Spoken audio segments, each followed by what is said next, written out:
Are you tired of being overcharged and forced into paying a monthly subscription for your Mac and Windows software? Well, if you are, currently we're having a 50% off discount on all the latest Mac and Windows software, such as AutoCAD, SolidWorks, Photoshop, Microsoft Office, and much more. Our 50% off discount will be ending soon.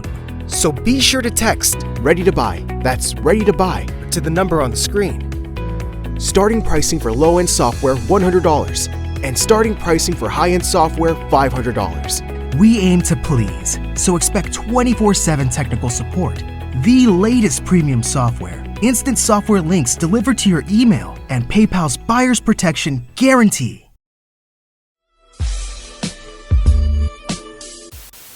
Another rest in peace. This is not new, but our brother Coolio. Rest in peace, Coolio. Most notably known, for Gangsta's Paradise, one of his biggest records. Apparently, his estate plans on putting out a posthumous album from Coolio.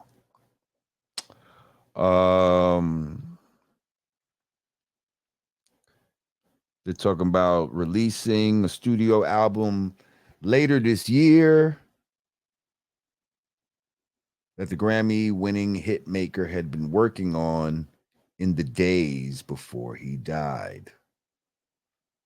Long Live Coolio will be the first posthumous album release from the Gangsta's Paradise star, and the first single, Tag You It, dropped Friday, featuring Too Short and DJ Wino.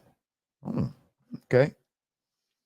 The raunchy singles video that begins with Coolio and Too Short in a boxing ring as various women gyrate marks the last piece of visual content Coolio appeared in before his death from cardiac arrest on September 28th, 2023, at the age of 59. Coolio won a Grammy and was for best solo rap performance for Gangsta's Paradise, 1995 hit from the soundtrack of Michelle Pfeiffer's film Dangerous Minds, sampled Stevie Wonder's 1976 song Pastime Paradise, and it was played constantly on MTV. Rapper would never have again. He'd never again have the same success. Nothing was as big as that, but he had subsequent hits with Fantastic Voyage in 1994, 1, 2, 3, 4, Something New in 96, and See You When You Get There in 1997. What do we think about these posthumous albums? Like,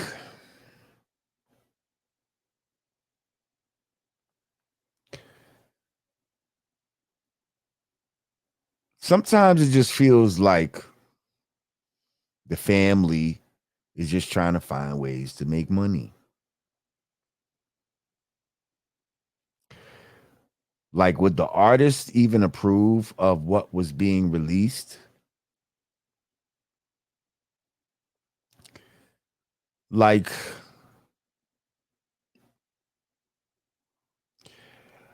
I just feel like, your estate, unless it's your like somebody that you're real creative, like your family's not going to necessarily know what you might have wanted to release and not release. You know what I mean?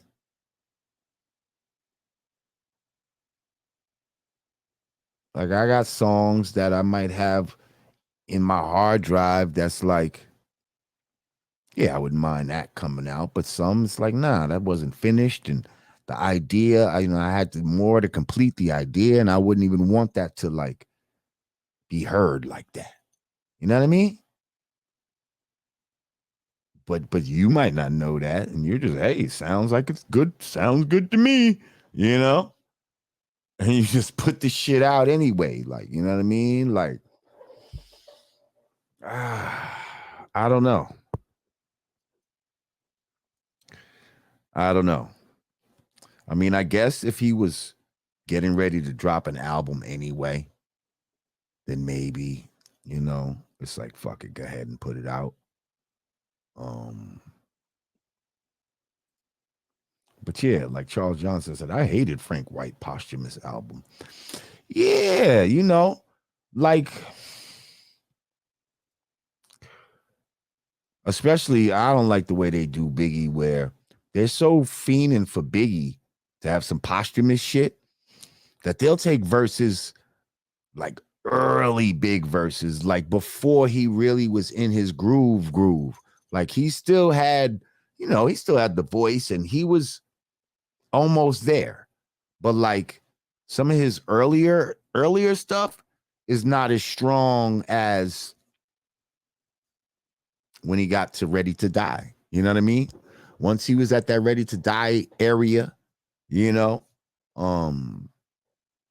that's when he really started feeling himself. And that's when he was able to make that album. But he recorded a lot of shit before that. And so now they be using a lot of his earlier stuff when he was still working it out. They try to put that shit out. And I don't like when they do that, yo. And I don't think that Big would want that. You know what I mean? I don't think Big would want that. And see, Pac, he had such a work ethic that, he got so many songs. So a lot of his posthumous shit was still sounding like some shit. And like, I guess these other labels was wishing that their artists had did the same thing. But see, yeah, like a lot of Pac shit, I don't know. A lot of his he has some of the best posthumous songs, probably, if you really think about it. Cause he just had so many songs in the can that, like, yeah, I don't know. Like he had songs in the can from when he was in his prime. You know what I mean? Like, so that's different than like Biggie having songs in the can when he was heading towards his prime, But at the end of the day, executives don't give a fuck. They're like, listen, we can make money off this shit. Beautiful Mind said, blame Diddy the monster. Yeah, we can make money off this shit and fuck it. I don't give a fuck if this ain't his best work. You know what I mean? Like, as long as I get paid. That's how they feeling. Damn, somebody said Pac was recording 10 to 20 songs in the same day. Whew.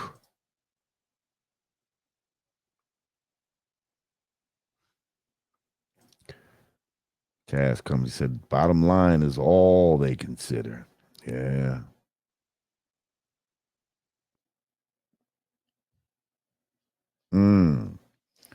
Somebody said Big was great because he came out at the right time. Imagine Big now. He would get no wins. Well, let me get your question straight.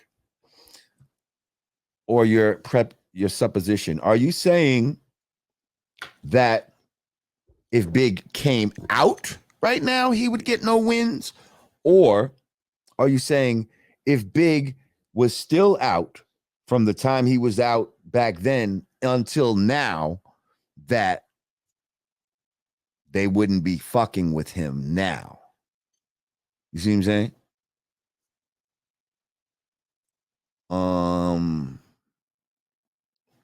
But that's interesting. What do y'all think? If Biggie came out right now, would people fuck with him?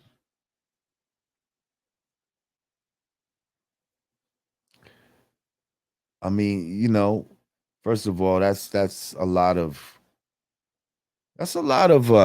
what if land. You know what I mean? Because if he came out now, he might rhyme different. He might would have different beats, all of that. You know what I mean? So we don't know what a Biggie who's just coming out now would even sound like. And I'm assuming that if he was just coming out now, that means he's a younger Biggie. You know what I mean?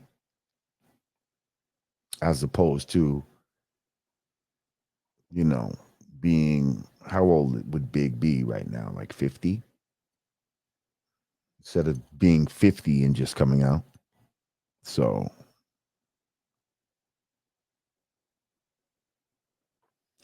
somebody said Rick Ross is what Biggie would have been. You know, I might not disagree with that. I might not disagree with that.